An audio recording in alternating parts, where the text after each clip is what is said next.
Okay, well, welcome again to the collaborative that we have going on between the Middle Tennessee Writing Project, the English 4500 Teaching Methods class, and the Center for Educational Media. We bring in interesting speakers from the classroom every week, and they talk about their craft and all the awesome things that they do. This week's speaker is Jason Manley. He is teaching at Rockville Middle School. His talk today is "The best writer in the room is you, modeling writing to empower everyone in your classroom." Take it away. Awesome. Thanks for having me. Happy to be here. So you all are about to embark on that journey into the classroom. And when you do so, your students are going to need to see you write. They're going to need to see what good writing looks like. And this mantra that I repeat every time I go into the classroom, every time I'm about to show students what I'm doing, is I'm the best writer in the room. And that's what you need to be saying to yourself when you go into a classroom. You are the best writer in the room. You've been through college, you've written numerous essays and all sorts of different kinds of writing. They need your expertise. So that's the takeaway today. You're the best writer in the room.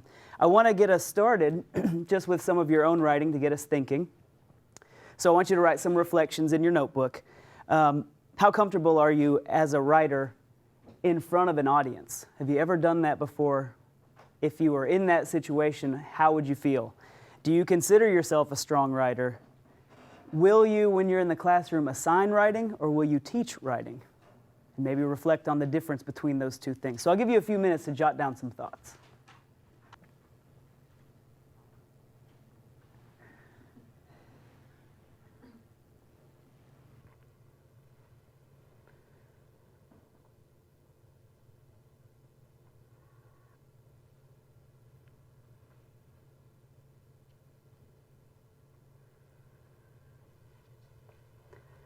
Now, in my classroom, if I were going to ask for answers from the class, often I'll have my students turn and talk before they share to me, because I find that they'll warm up a little bit talking to each other before they share out to a class. I'm sure you've experienced that. You know, being that first person to raise your hand in a classroom can be intimidating. So I want you to share some of your thoughts with your neighbors before we share out to the group.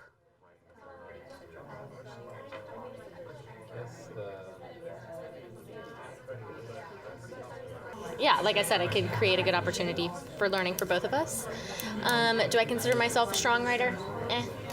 I don't know. Yeah. That's so subjective. I don't know. Yeah. And then the third one, will I assign writing or teach writing? And I said both. I would begin with creative writing as a class. I actually did that today with my first grade students. And we're not going to get into any like formal writing, like essays or anything, but I mean, we created a story together and it was fun, and they're learning how to structure their thoughts. I found that my problem was that like I was over-explaining stuff, and I was modeling things that were too complicated for them to imitate. So like I can do it, it's just that I'm not really doing it with the mindset of like this is what they need to be writing. Right. So that's my struggle. But scholarships are all about me, and stories are very broad. What are you thinking? I heard a lot of talk about that first question. How comfortable are you writing in front of an audience? Share out your thoughts. So I've personally never just written in front of an audience before where they can see everything I do, see all the mistakes I make. So I don't think I'm comfortable at first, but I think practicing with others or getting a group of kind of like, you know, pre-service teachers together to kind of like go through that process together would maybe help with that. We have a literary term for that called foreshadowing, because we're going to do that today. Okay, good. Share out. Tell me more. With me, it'd be more like just a flow of ideas as I'm writing. So it'd be a lot easier for me to just like write as I talk. So it wouldn't really bother me too much. Thank you. Go ahead. I'm very comfortable writing in front of students. My problem is that I'm too comfortable, and that if I'm writing at a higher level than they need to be, they get kind of intimidated and say, wait, you want me to do that? And then I have to backtrack. Okay, thank you. Do you consider yourself strong writers? I'm seeing nods. You should. You're English students. Of course, you're strong writers. And they need to see that. I think your idea that you might be writing too far ahead of them, I don't know. I think if you set a bar that's high, you'll get some that just really try to reach that bar, which is exciting when that happens. Assigning writing versus teaching writing. I think you had some talk on that. If you assign writing, you can kind of help students find their voice, which is really important when you're writing papers in college and stuff like that, is to have a certain tone and voice for the paper that you're writing. Giving a writing assignment, telling them to do it, and then kind of just leaving them alone with it. And I know we've talked a lot about writing with students, so when you give writing prompts for them to do, you do that kind of prompt with them so that they know you're doing it too. And that was something I touched on when I was writing on this, was to write with and collaborate and not just assign writing. Sure, there's a difference between putting the assignment out there, here's your due date, here's the end goal, go, or here's the assignment, I've done the assignment, I've struggled with it myself as the teacher. Before I assign it to you, I'm walking you through the step-by-step, modeling for you, showing you the expectation so that the end result is close to what I'm looking for. That is what we're talking about today. So that need to show students what we expect, and what's amazing is how the more you do that, the closer your students get to success. And you'll see so many more students successful if you model it for them step by step, as opposed to just assigning it, which is kind of just like a test. So today, our success criteria, 3 things I want y'all to take away from our session. 1, I'll understand why students of all ages and skill levels need the writing process modeled for them. How many of you is anyone shooting for elementary ed? No. Middle school? High school? Cool. They all need the modeling. I will participate in writing mini lessons from a student perspective, so I am going to ask you to write today as a student, but also reflect as a teacher might. And I can reflect on how I can model writing for my students. So a quote from Kelly Gallagher, I'm sure that's a name that some of you know. He's our writing guru. He says, teachers must make sure we provide our students with plenty of opportunities to stand next to worthy models of reading and writing. Amongst all the noise currently surrounding the new standards and testing, let's not forget that building better readers and writers often begins with finding good models for our students to emulate. And, I read that quote and I started thinking about times when I was assigned a piece of writing. I'm sure we've all had the experience where you pour heart and soul into it and you turn it in and you thought it was one thing, and then the grade comes back and it was something else, where you were not successful in the way that you expected to be. Have you experienced that before? Tell me about that. What's that like for you when you put your work into that writing and it comes back to you bleeding? This was crushing. I mean, if you worked really hard on something and maybe they were vague on the requirements or they didn't give you an example of it, and so when they give it back to you and it's not what they wanted, well, I was proud of it. Sure. Anyone else? Feels like a betrayal because your teacher or your professor has said, all right, I'm going to entrust you with this assignment, and the teacher clearly thought that you would be able to fulfill all the criteria. And so I think, okay, well, of course I know how to do this. And so to turn it in and realize that, oh, wow, I actually didn't do what I was supposed to do, I kind of wonder, well, why didn't I know? Whose fault is that?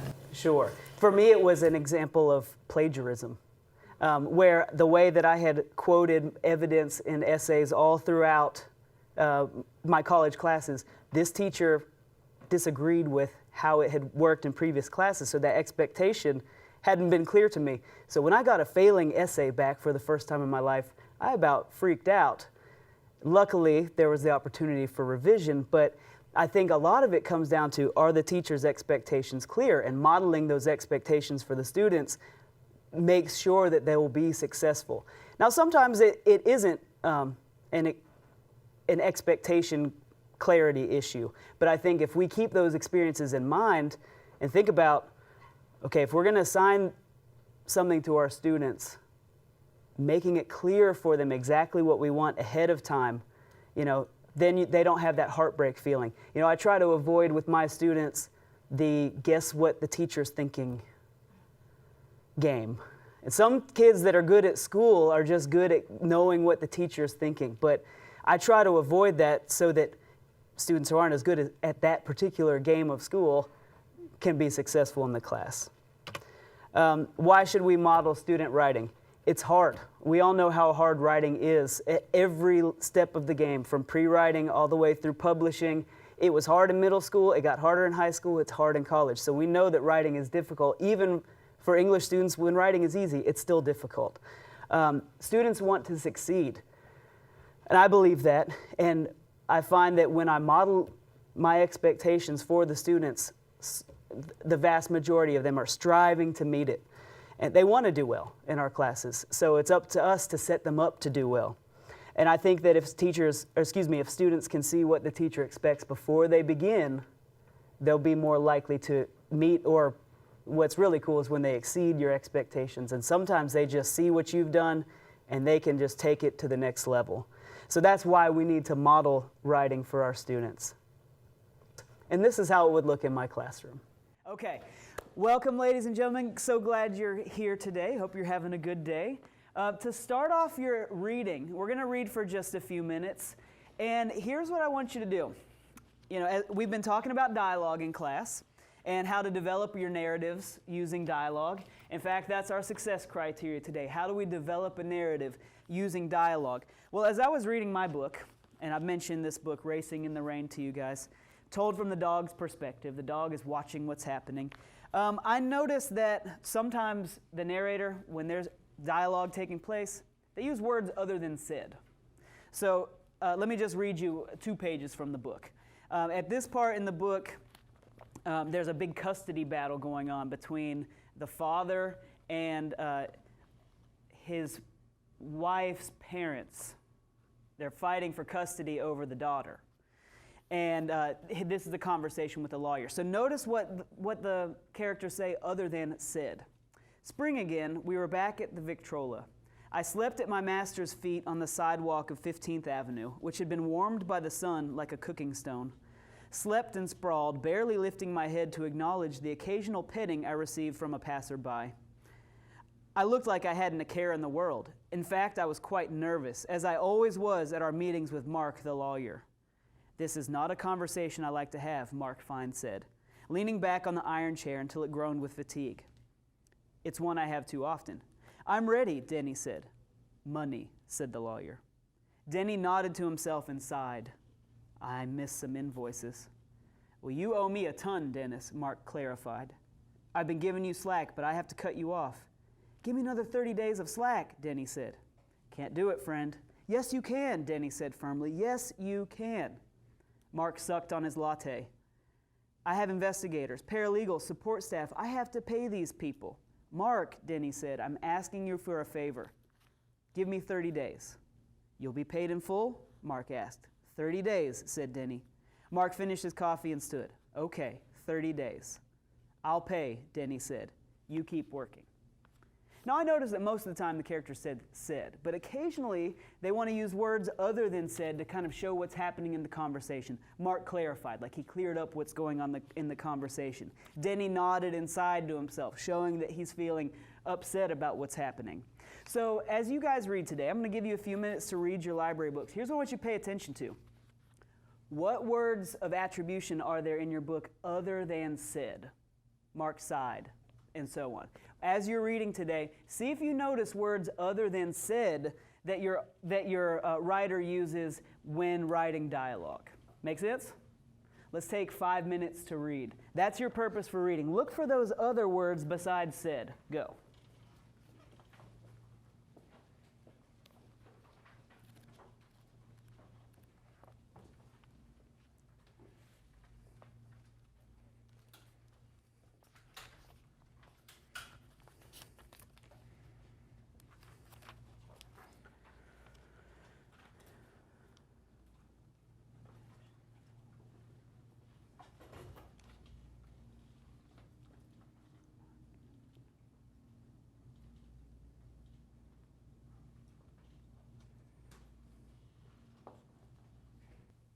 And let's talk to our neighbors. In addition to the word said, What words of attribution did you find in your reading today? Share what you found with your neighbors. Tell them what's going on in the story when they use those words other than said. Like, why would they choose to use something other than said? Talk to your tables, go. The highness told her the winter servant had jumped out the window, but she had to whisper because not everybody knew. And she told her when she told her why, she was stammering through it because she was pregnant, so that's why she jumped out the window. But those aren't as good as like yelling and screaming. And then I guess after they said stuff, the main character also it told her how she felt instead of Sometimes she says like I feel or sometimes it says right here fleeing children through me. Something like Who found some good examples to share out with us? What'd you find, Noah? Tell us about it. Snapped, and it was when two people were arguing. Awesome. And what I'm going to do is just compile a list on the screen. You know, as we write dialogue today, you might see a good word that you want to use, snapped. And you said that was when characters were arguing. Thank you. Who else? Yasmin, your hand was up. What'd you find? I saw the word aggressively, and basically when they said that, they meant like how someone said something or how their actions showed that they were mad or angry. Thank you. Zach, what'd you find? Hollering when the son was yelling for his parents.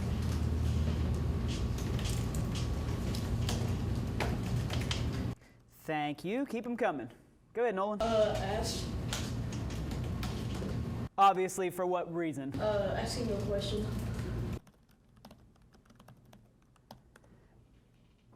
Megan.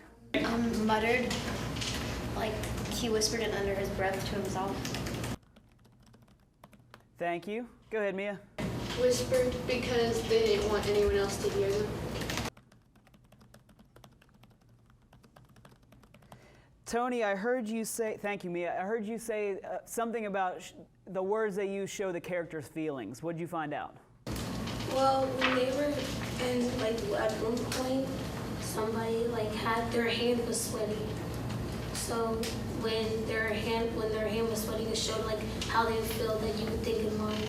Okay, so it said the word said, but then it gave a detail? Okay. Said.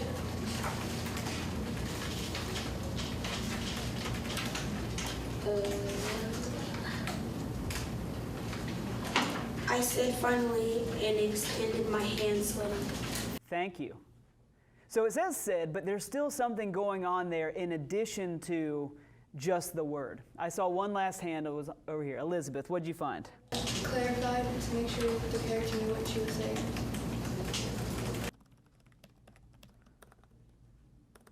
Excellent. Thank you so much. So when we're writing today, well, did you guys find that most of the time the author said? Most of the time an author is going to say said. That works just fine. But occasionally you want to, as you're writing, change it up a little bit because you learn things about the characters that way. We call that characterization in narratives. That just by the word that you use, you're showing something about the character, which makes the writing just so much more interesting.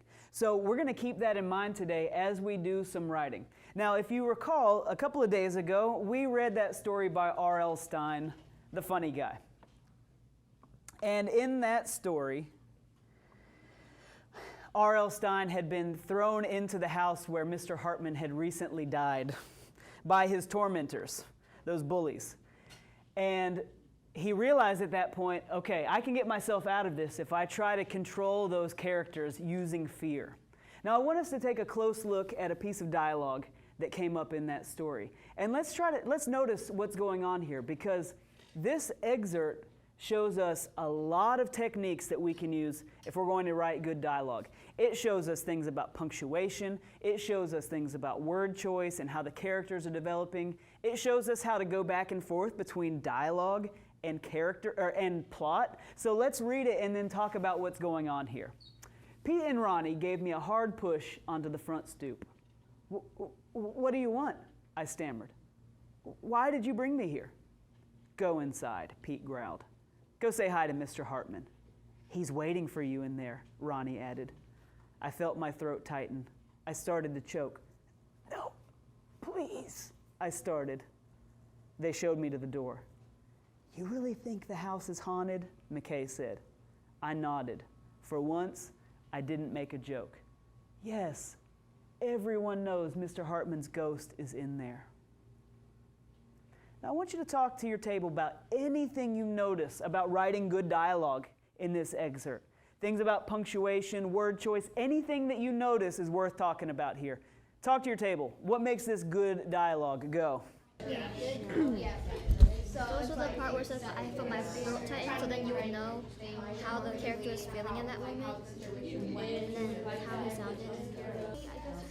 So I'll check that out. Saying everything. I've got a comic book up to read, there. and then I think this is a fairy tale. It also says. So, all right, ladies and gentlemen, what can you point out to us about good dialogue here? What'd you see, Cameron? He makes the characters stutter by using dash. Oh, thumbs up if you found that. Where do we see the stuttering happen? Where's our example? Yeah, what'd you find, Zach? It says that I felt my throat tighten and I started to choke. And it said no, please. Okay, so notice this punctuation technique the author is using here. Did anyone see that in your book today? No. That's a dash. That the dash is indicating some interruption. Where else? Where'd you see, Nolan? When it says what? Okay. And there we've got the hyphen indicating that the character is stuttering. So we can use punctuation to indicate the sound of the dialogue. That's interesting. What else did you guys notice? Yes, sir. When it says growled instead of said, because it shows a point, because they wouldn't say that to just ask them, so if it said, they wouldn't be as menacing. Ooh, I like that word. Menacing. Thank you, Ryan. Do you remember who Pete was in this gang of boys? Who was Pete? He's the main one. Yeah, he's the leader. So it kind of makes sense to me that he's the one growling those instructions. What else did you notice? Yes, ma'am. They didn't use said to make the writing more unique. Okay, so what's another example that you think that's unique? Added. Added. Do you remember who Ronnie is? Who's Ronnie? He's kind of he's Pete's friend, but he kind of feels bad for bullying him a little bit. Yeah, he's one of the followers, right? So we've got the leader, and then we've got his cronies that are just kind of going along with it. Yes, sir? Stammered. Stammered. Here we go. Why use the word stammered? Because it showed that he stuttered. Okay, sure. So what do we learn about what's going on emotionally with Pete right here? He's scared. Yeah, we know that he's scared. And good writers, they don't just say, I was scared. They show us that you're scared by using descriptive words. So we get a sense of how the character's feeling.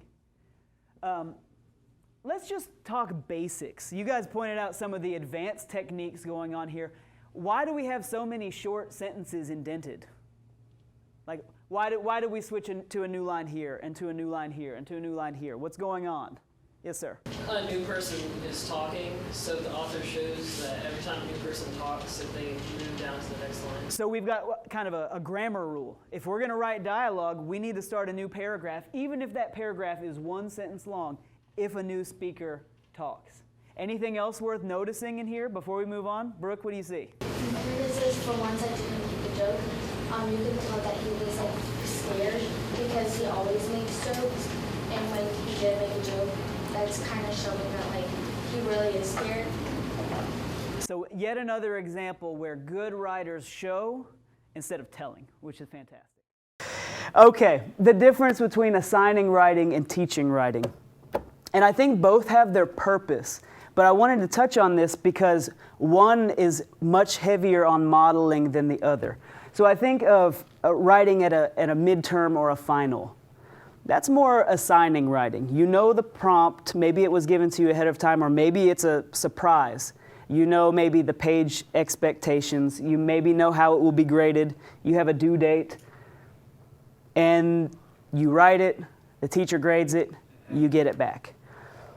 And I kind of think of that more like a test, a summative assessment, that it's there to show what you already know about writing. From my experience, students don't always know all that much about writing. So if I want to help them to the next level, I've got to teach writing. So this ties back into that backwards planning idea. That when I start a writing assignment, the first thing I do, and I'll show this to you in just a minute, is start by planning out what are my learning goals for my students. Where do I want them to be? And then I'll write the assignment. So for instance, when I taught The Great Gatsby for my juniors last year, I knew at the end I wanted them to analyze character and theme. And so then I designed the tiny house project from Dr. Cates's ideas to have a creative way for them to show what they learned about characters and theme.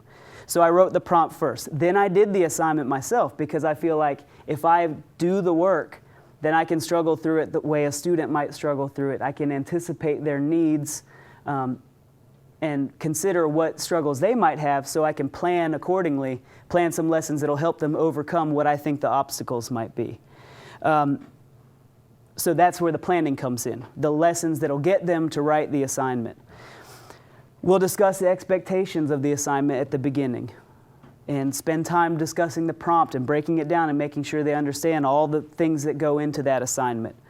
I'll model the writing process from generating an idea all the way up through publication of the writing.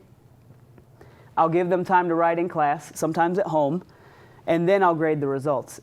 And I think of the two, which one is in the best interest of students most of the time? Teaching. I agree.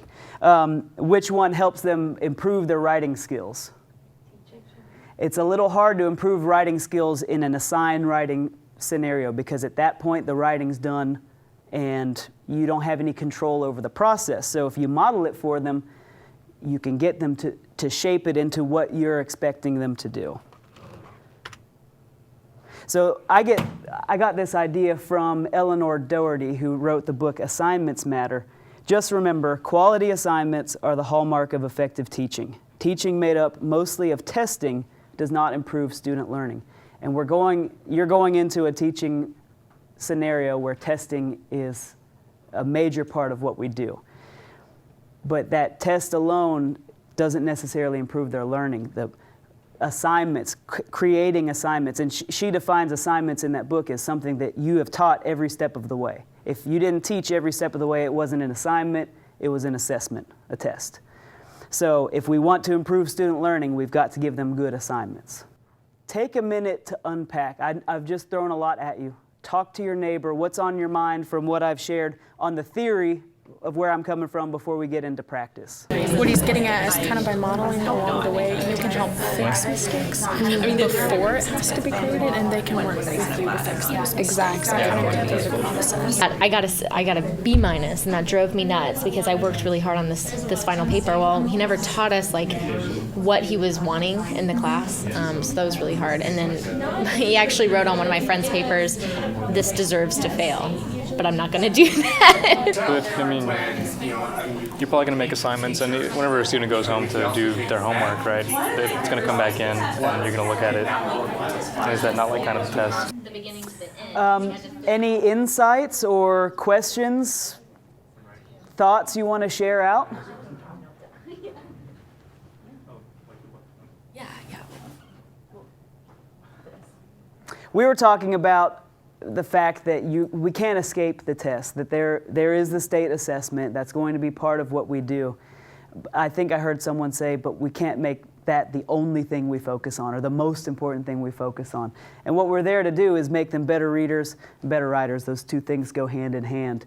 I go back to another Kelly Gallagher quote where he says that you should have your students write 4 times what you could possibly grade. And the way to do that, I think, is through modeled exercises. If time is of the essence and you know you have to do some assigned writing, there's plenty of time throughout a unit of study where you can model writing for them so that they're writing under, just for the purpose of practice before they have to perform. Thoughts, questions? All right, well, let's see how this would look in my classroom. Excellent. Now, I'm going to try to do some of these techniques that you just pointed out. So I'm going to write a snippet of dialogue. I'm going to think back to a time in my life where I could write dialogue. And we've generated some ideas in our notebook. And one of those moments that changed my life that you guys made a list of was in 3rd grade. I don't think I've told you this story. My story with Mrs. Yoho. That was really her name, Mrs. Yoho. She was my favorite teacher in elementary school, Mrs. Yoho. She was terrifying when I was in 2nd grade, but then I realized in 3rd grade, she's not so bad. Well, I must have missed school or something. And I missed a math assignment. So I get back to school the next day, and Mrs. Yoho gives me the math assignment, and I'm like, I got this. So I did the math assignment, and I turned it in, and later that day she had graded it and returned it to me. And there were 30 questions on the worksheet. Guess how many I got correct? 1. Number 1, I got correct. Numbers 2 through 30. Wrong. So then I had to go home and explain to my mom, Mom, I did really bad on this writing assignment. So I'm going to try to use some of the techniques that you guys pointed out to me to write some dialogue. So, well, I know the first thing I need to do, if I'm going to start a new paragraph, I had better indent. So I'm going to indent. And I want to start my story right at the moment where I give this piece of bleeding homework, you know, all the red marks on it, to my mom. I walked sheepishly into the kitchen where my mom was making dinner. I knew, so I'm trying to show what I was feeling at the time. I knew something bad was about to happen. Now I can keep this sentence, this paragraph going because I haven't started talking yet. Mom, let's see, I was nervous and stuttering, so maybe I can use some hyphens. Mom, I really want to show what I might have been feeling at the time. It was a long time ago, but I'm going to do my best. Mom, I have something to show you. I muttered as I reached into my backpack to retrieve my math homework. Okay, new paragraph because a new speaker. Uh-oh. That doesn't sound good. What's a word I could use here other than said? Exclaimed. Give me some. Added, feared. She responded nervously. Okay, I've got to respond, so new paragraph.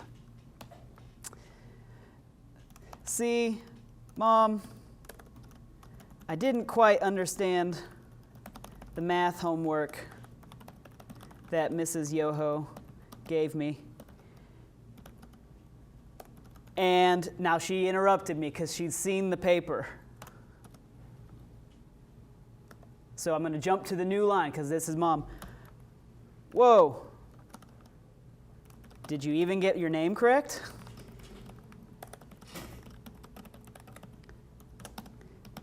She asked as she snatched the bleeding piece of math homework from my hands. Okay, and I could keep going, but I want to point out some of the things I was trying to do here. We saw that technique of using the dash to do some interruption. We saw the technique of using the hyphen to show some stuttering. I tried to use some words other than said, but it's okay to use said sometimes. And just using the dialogue to help keep the story moving forward. So I want you guys to try that now. I notice many of you have opened a Word document. So let's go to Office 365. And if you haven't made a new Word document yet, go into your writing folder, hit +new, And let's make a Word document.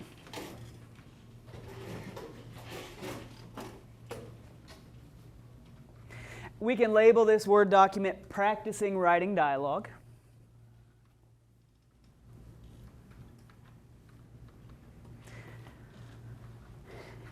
And what I'd like to see you guys do today is pick something from your notebook, or maybe you just have a conversation that's on your mind, something that's happened recently in which there was dialogue. Maybe a conflict with a friend, something you were talking about with mom and dad, with a teacher, and so on. There's lots of ways we could tell a story using dialogue. And I want you guys to write for about 10 minutes. And in those 10 minutes, use the techniques that we've just modeled, using words other than said, starting a new paragraph every time someone new speaks, and so on. Do we have questions? Okay, let's go. Let's write some dialogue. If you need to take a minute to go back into your notebook and find some ideas, that's a good starting point.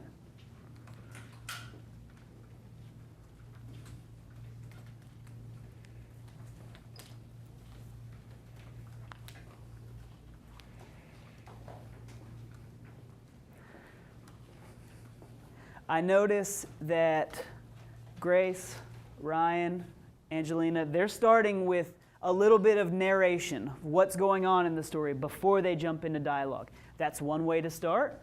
Or if you just want to start with people talking, that works too.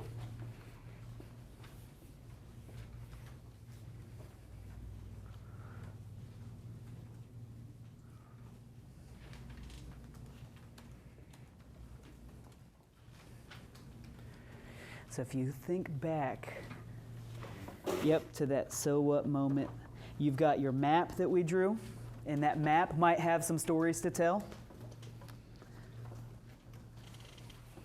I love using illustration to get my mind thinking before I write.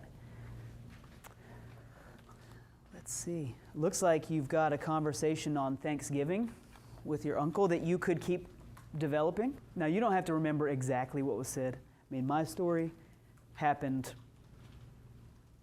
almost 30 years ago. I don't know exactly what I was saying at the time. So you might have to embellish a little bit, but maybe a moment with your grandfather could be good to tell a story about, or a moment with your sister, since you've got some stories here. The moment with your dad in the garage. Those could all be good things to write some dialogue about.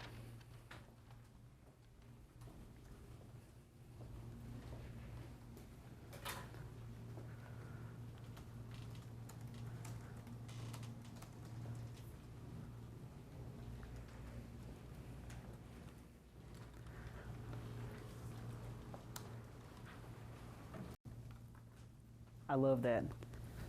She gave it to me with the biggest smile on her face. You could have just said she's happy, but you're showing us, which is fantastic. Now, don't forget to indent. New speaker, new paragraph. So just click there and hit tab here too. Every paragraph you want to indent. Yes, ma'am.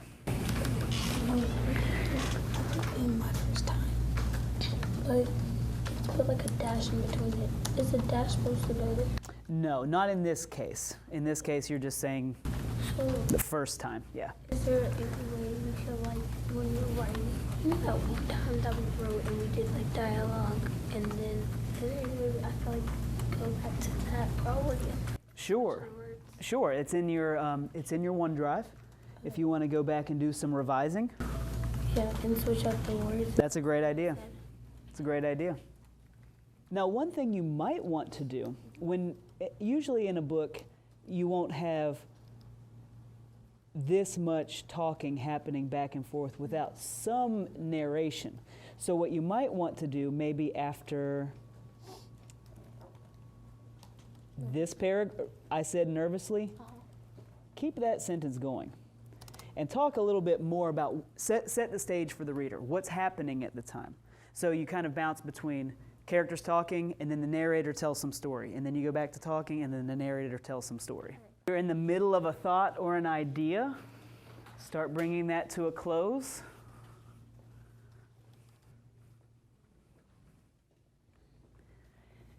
And let's take just a few minutes for you to share at your tables. Nose goes.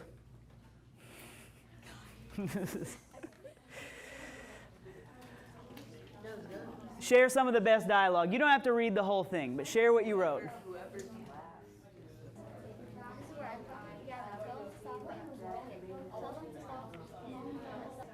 All right, folks, let's find a good stopping point.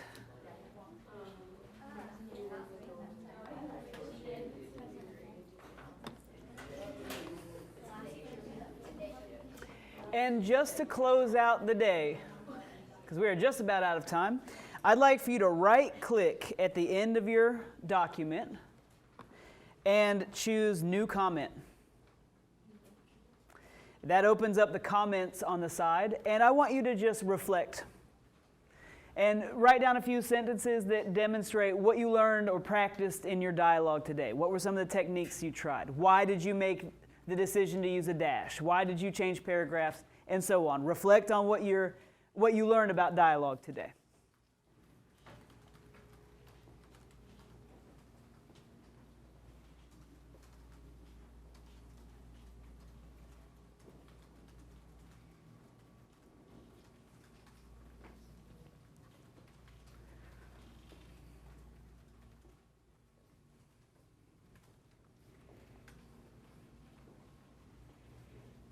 And once you've jotted down a couple of reflections,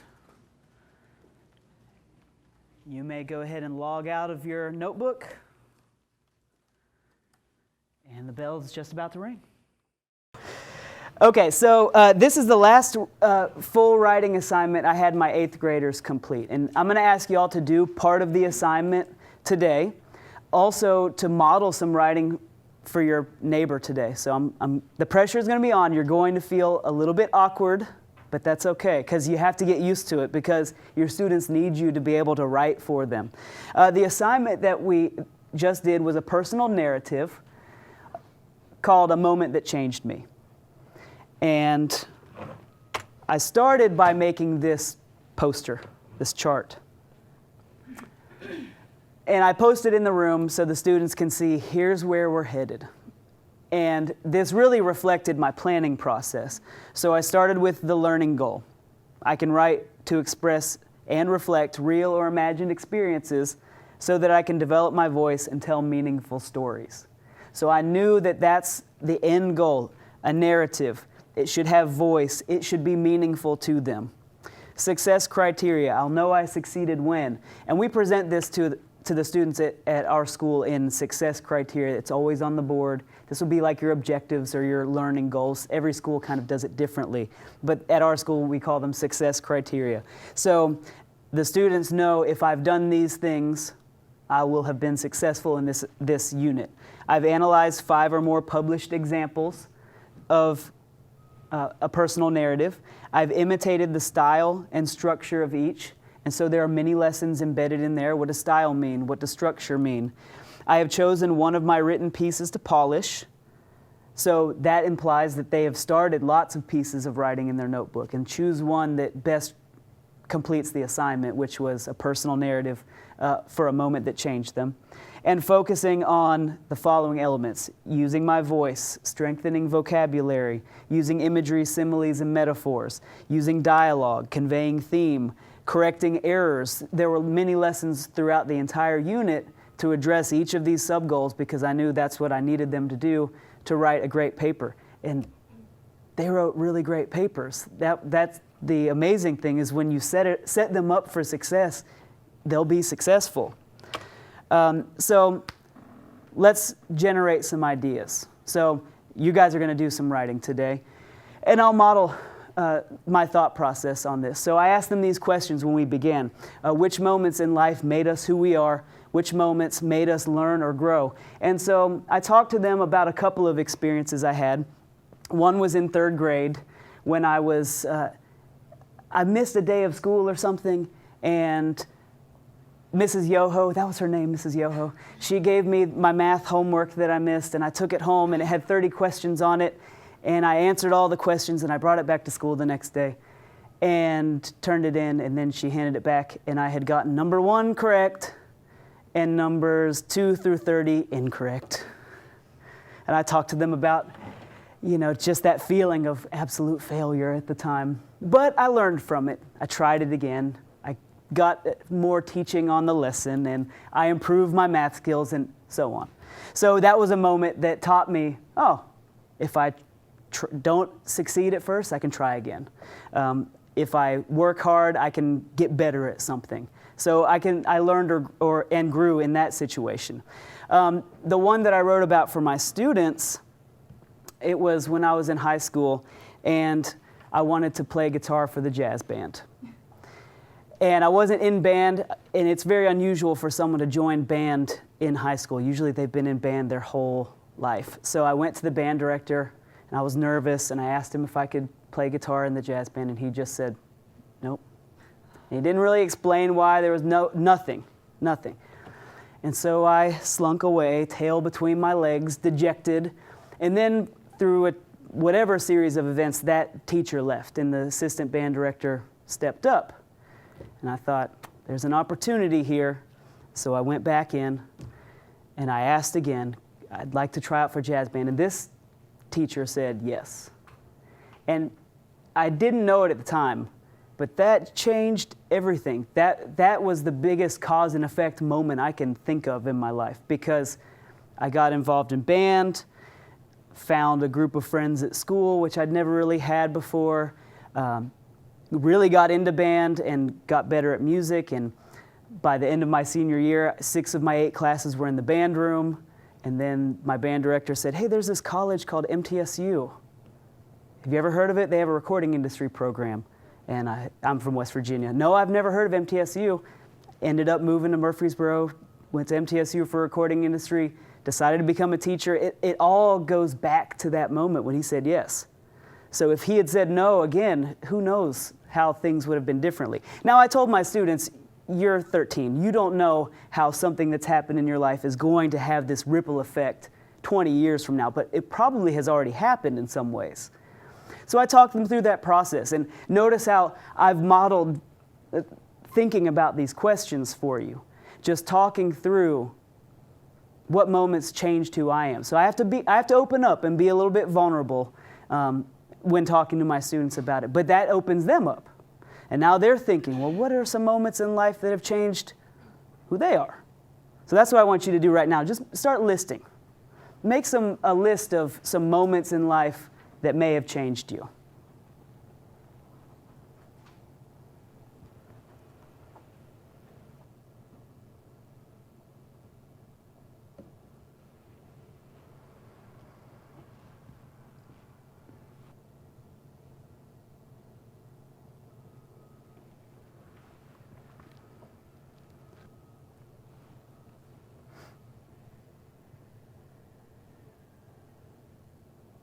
So you can tell that embedded in this, I'm also encouraging a lot of habits of mine that I want my students to have, such as taking a little bit of risk, and pushing yourself to try to write about different things, having the ability to choose and making choices and sticking with the choice. There's so much embedded in that that the students need, in addition to just a writing standard. As you look at your list, you might star a couple that you want to write about today, and I would present it to my students like this, that if you choose something painful to write about, you might not want to, because in class we're going to be writing on this for a week or so. So if you're not willing to write about that, or you don't want to think about that for a week or so, then choose something else. Many of the students really put themselves out on a limb and wrote about some real things in their lives. So it's a great way to get to know where your students are coming from when they write a personal narrative like this. But I always give them that choice. You choose the prompt or the topic that you're comfortable with. That may have been day 1 of the unit. We brainstormed topics. And then we read some examples. So 2 in particular that resonate with the students were The Funny Guy by R.L. Stine, which I sent you a copy of, and Superman and Me by Sherman Alexie. The students really loved the R.L. Stine story. And just to summarize that story, it fits that moment that changed me theme, because it's the moment in life where he becomes a writer of horror. And so I read the story aloud to them. In the story, young R.L. Stine, he's plagued by these bullies, and nothing he can joke about will get them to leave him alone. He's the funny guy. Well, being the funny guy isn't working. So one day, his tormentors take him up to the front of Old Man Hartman's house, who's recently died in the neighborhood. And they say, "You're going in." And they kick the door in, they throw him in there, slam the door shut, "Say hello to Mr. Hartman for me." And he realizes being funny is not going to work here. So he starts screaming, "Oh my gosh, it hurts, let me out, let me out." And they run off, and then he leaves the house and realizes, it's not humor that I can control people with, it's fear. And so we talked about that, and that was the moment. He writes this. The book that it's in is called Bully. It's a great book. It's 70 authors who are reflecting on their childhood tormentors. And he writes this. He writes this and thinks back and says, that was the moment. That's when I became a horror writer. And the kids get a big kick out of it, but they can also see how one moment, even something that happens, early in life, can have a big impact on who they are. So it was a good example for both the style, because it's personal, it's full of anecdotes, it has dialogue, it reinforces the theme that we're talking about, it's relatable. So it gives them a good example to work from. So modeling the writing process doesn't just have to be us as the teacher. They look at a good example. So if you can find a poem, a short story, something to imitate that they can latch onto, it gives them something concrete to try to imitate. And if you've read Stephen King on writing, or any number of books where authors talk about their craft, they say they start by imitating someone whose work they admire. And we need to give our students that opportunity to find work to imitate. So the funny guy was our example. We'll work from that today a little bit. So I got them thinking on their topics.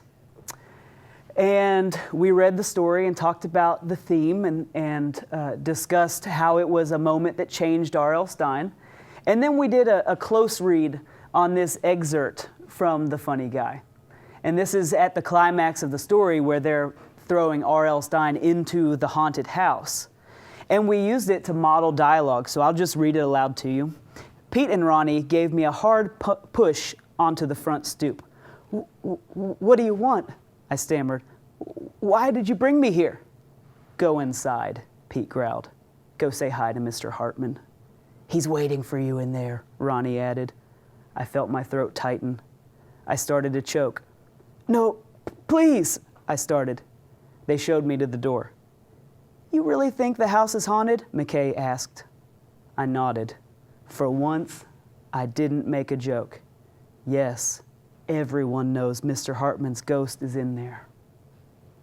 And then he goes to face that ghost. So I put this excerpt on the screen for the students, and rather than just tell them the rules for dialogue, we discovered the rules for dialogue. So I want you to put yourself in that student position right now, where we're looking at an example of dialogue and asking ourselves, what is this teaching us about writing good dialogue? So I'm going to ask that question to you, and I want you to talk about it with your partners. What is this example of dialogue teaching us about writing good dialogue? Pay attention to things like punctuation, word choice, formatting. There's nothing too simple to say here. Talk to your neighbor, go.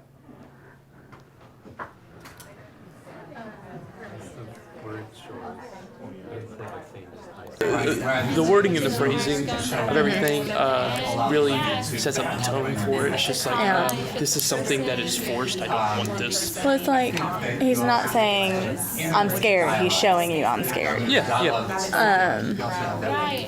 He's choked. He's throat's tightening, he's stammering.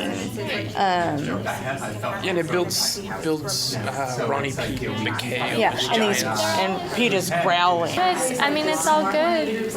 I mean, if I was writing on this writing assignment, I wouldn't have included dialogue. I wouldn't have either. But it pushes you, like, it's good. I could add in dialogue.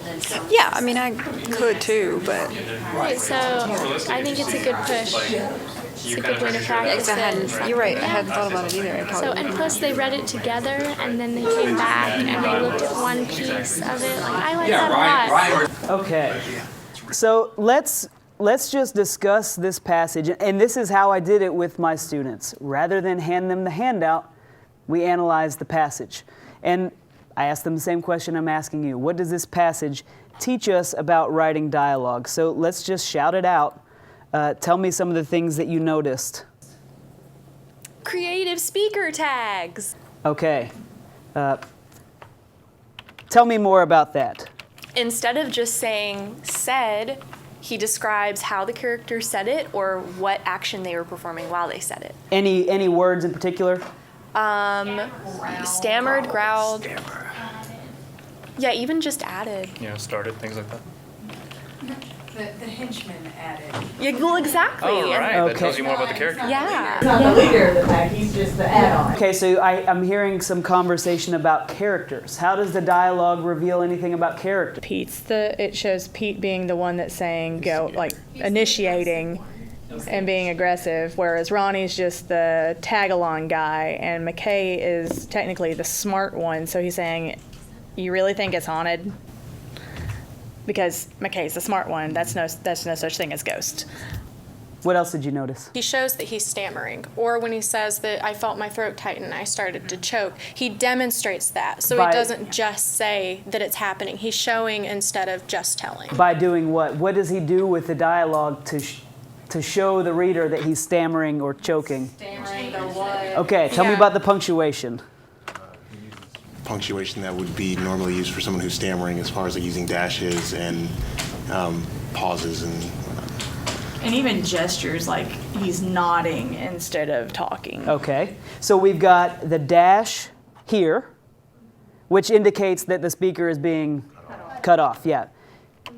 We also have the dash at the top where it's There's the hyphen, which shows Reading sounds, which is in the reader's head, showing that it's stammering, because you're going to read it as that.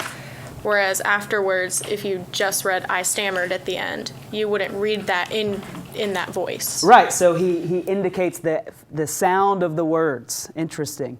What else do you notice? Are saying something. They're all participating. And how do you show the reader that you're switching to a new character? Every time we go to a new character,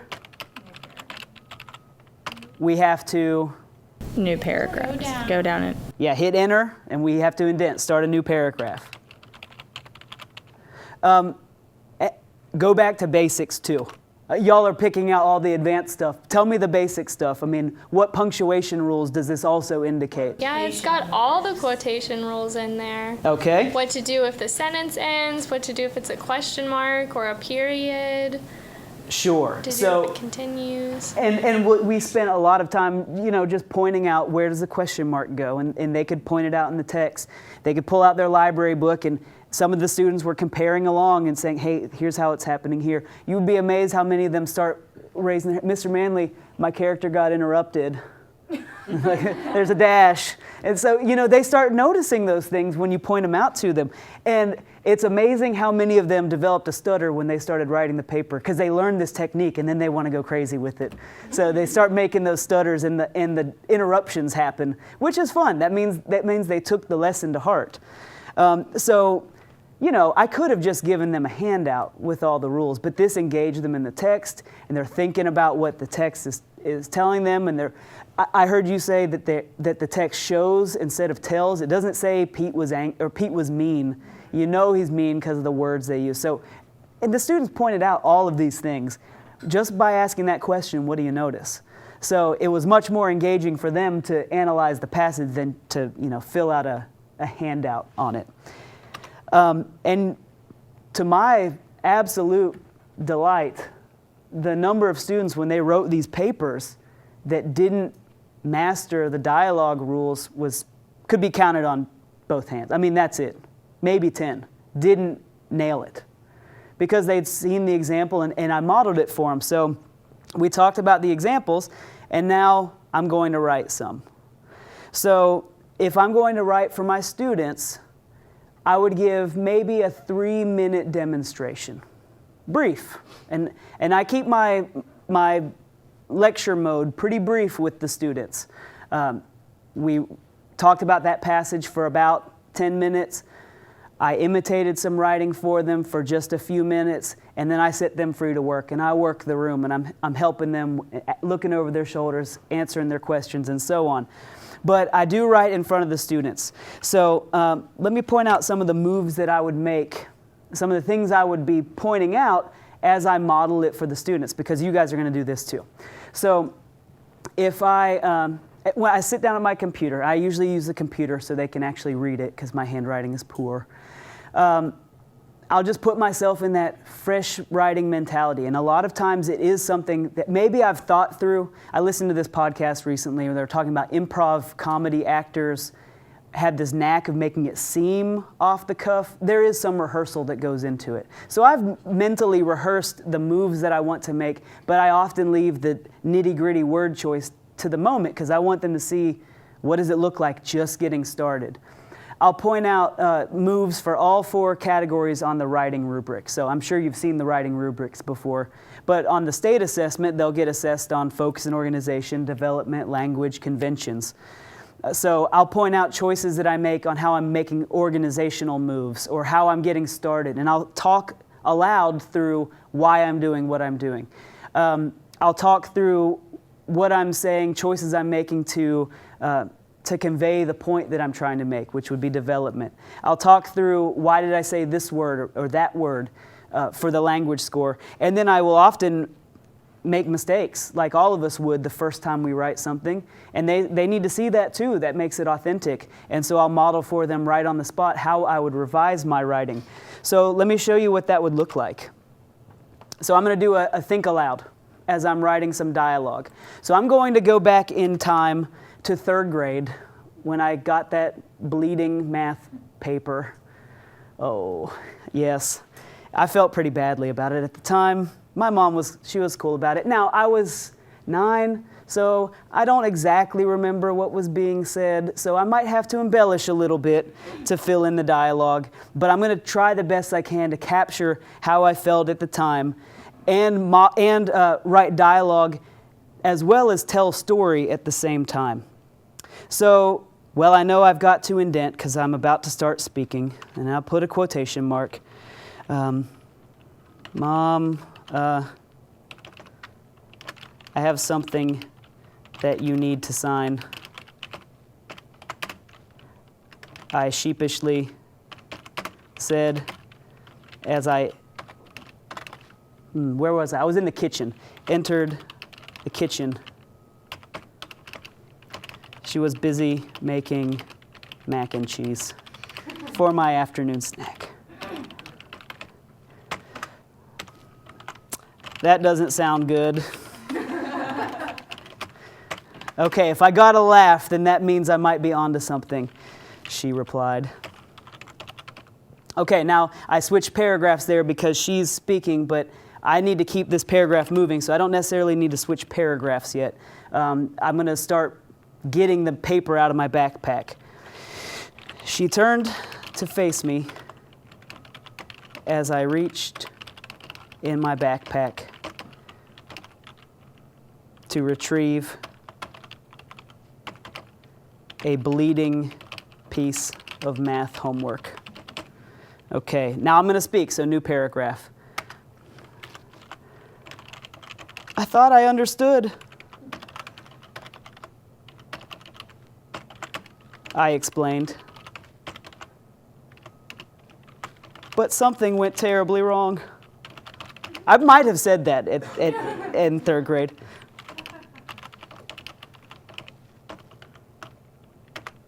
Okay, now she's got to respond. Wow.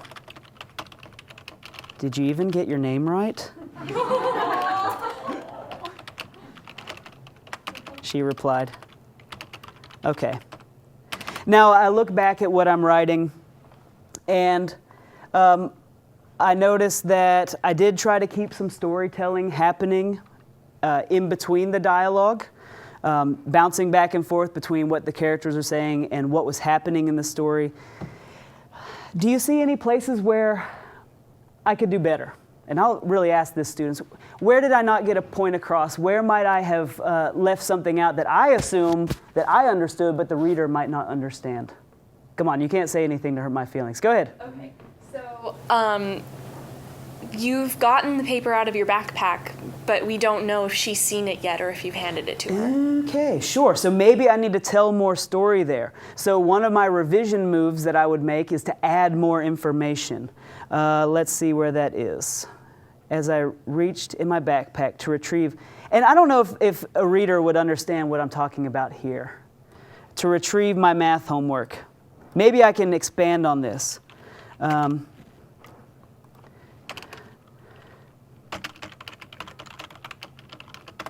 had completed it the night before and turned it in that very morning, only to be handed back a bleeding sheet of paper. 30 questions, 29 wrong. Okay, that worked a little bit better, I think, and I could keep working at it. It's not perfect yet, but I wanted to show you guys how I would get started and understand that we don't, as writers, get it right the first time, that it takes some time playing with the building blocks, working our way through it, revising, changing, getting input from our peers. So in just a few minutes, I modeled for my students, I think, a lot of what that passage showed me. I've got an interruption or an trying to capture what I sounded like when I was speaking, how to handle the punctuation, how to change paragraphs, and so on. So now it is your turn. So take a deep breath, because you're going to have to write for your neighbor. You're going to have to talk through it. You're going to be just fine. Okay? So what I want one of you to do, one is going to write and one is going to listen. Okay? And I want you to write a piece of dialogue, and I want you to think aloud with the choices that you're making as you are writing, so that your neighbor who's watching, they're your student, and they can see why you're doing what you're doing. Instead of just writing it along, you're talking them through your thought process. So you might call attention to how you're organizing or why you're starting the way you're starting. You might call attention to word choice. You might call attention to punctuation. Anything that you're doing that you think the students are going to need an example of this, that's what you're calling attention to. Does that make sense? And then the partner's going to just listen and watch. Then we'll reverse the roles. So everyone gets a turn. Everyone gets a turn, okay? Pick something from your list. Decide who's writing first. Who's going to be the writer first? Who's going to be the listener first? And you're going to do it for 3 minutes. 3 minutes. Ready? We're going to start at 10. And go. We had a substitute teacher that day, which lets you know that it is in school and sets up that thing I told you. Yes. But I don't think I'm going to write that part. What thing? I don't know about anything. Be born, so I said. Stop,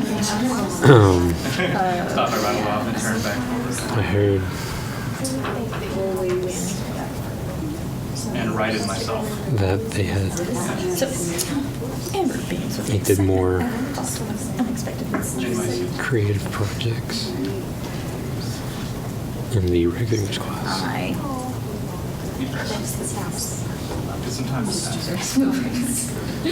He would kind of just always be really rude to me. He would say things. We'll get into some dialogue here in a second. But I think that was the part he liked the most. I'm bad at this. And time. Yep. That was 3 minutes. How'd it go? Tell me what it was like, because you know when you're putting yourself in that situation of writing for an audience, it is awkward at first. Tell me what were the challenges. I don't write fast enough. Writing and talking at the same time, very difficult. I type a lot faster, honestly, than I write, and I think I'm so used to writing on a computer now that writing it down and thinking at the same time is a little harder for me.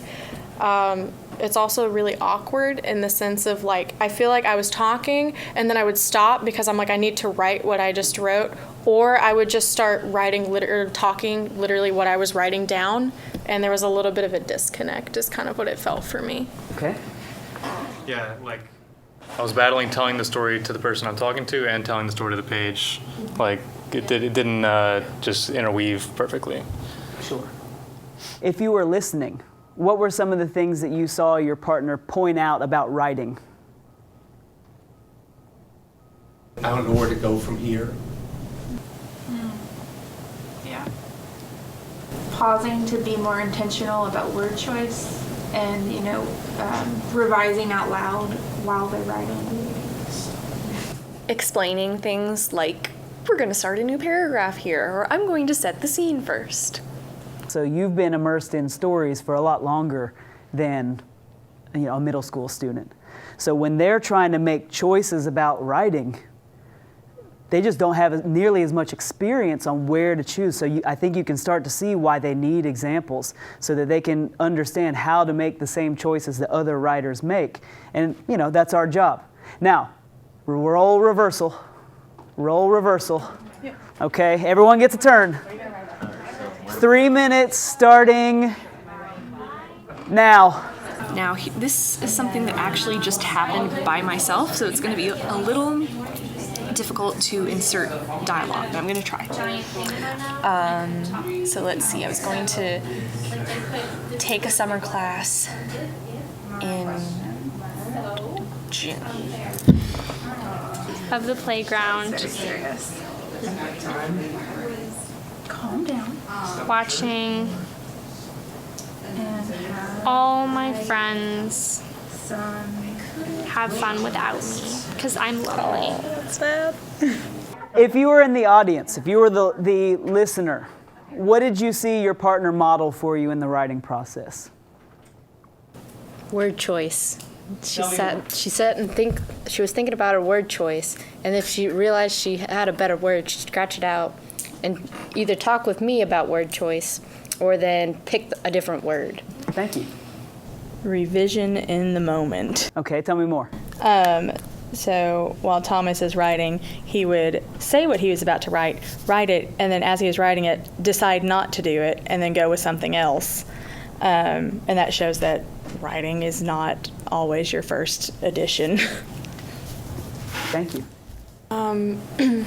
With hers kind of just saying, like, sitting there and thinking and saying, I don't really know what I want to use here or what word I want to use here because I've already used this word earlier and I really don't like repeating these kinds of words. And kind of thinking through that process just in the moment of it takes time to think about what you want to actually put down. Folks who just wrote on the spot, what were the challenges?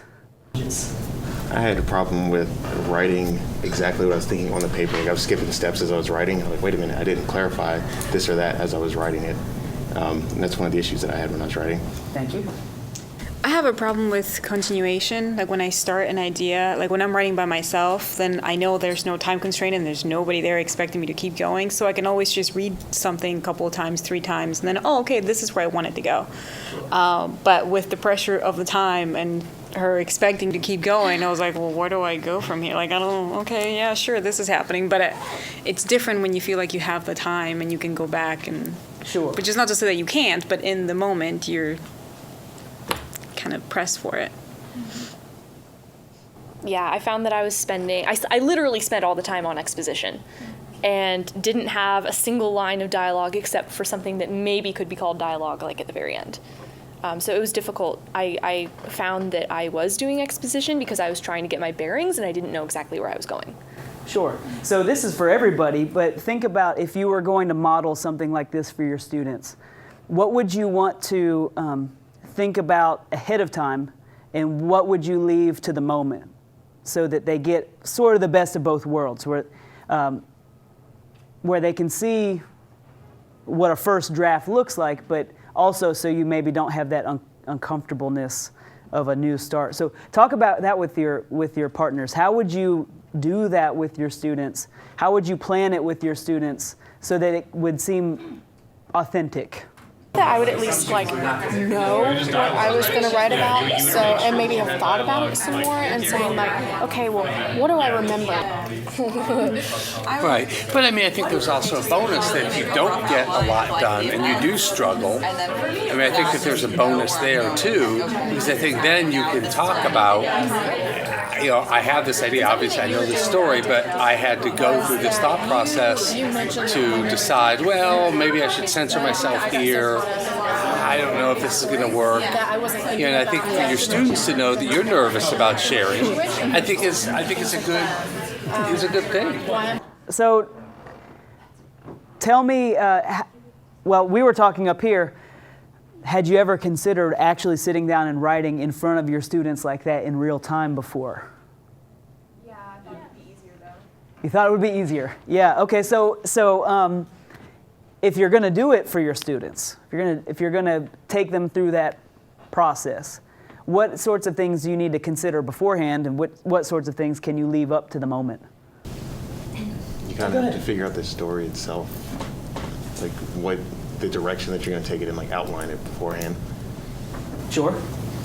For me, it's considering what I actually want my students to get out of what I'm doing. So something that I didn't do when I was writing mine that she did, and I realized later on, was that I was focusing so much on where I wanted the story to go, and not as much as, hey, I'm indenting here because of this, I'm adding commas here.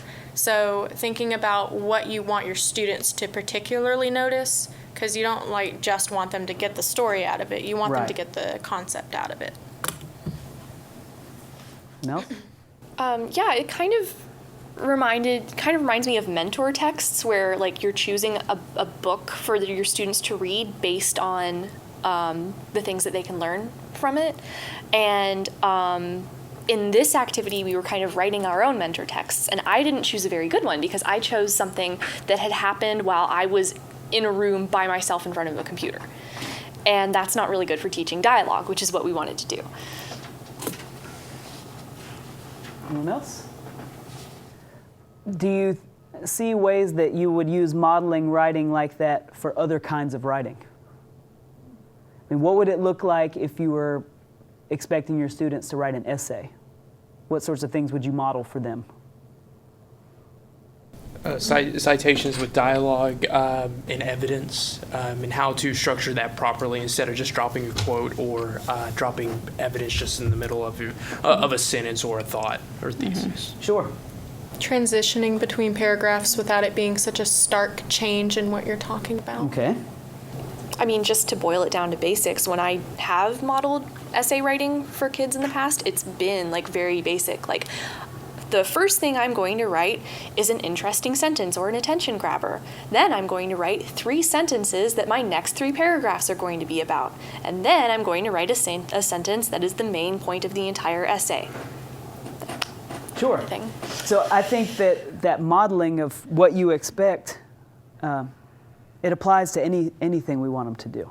You know, set those expectations so they're not playing that guessing game, and then you'll just be astonished at what they come up with. I want us to do a little bit of reflection in your notebooks to close out today. So, a couple of questions to write on. What were the challenges and successes that you experienced writing for a peer? And how could you do this in a classroom?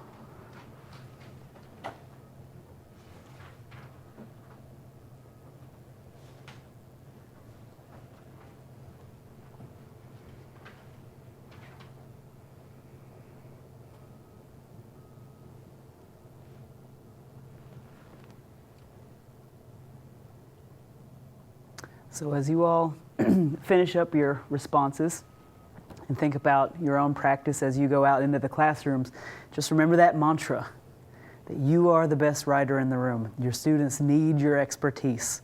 So don't be afraid to put it out there. That's what they need. Well, I really appreciate your attention and participation, risk-taking. You know, I put you on the spot, but you guys did great with it. Thank you for your questions and your writing today. Appreciate it.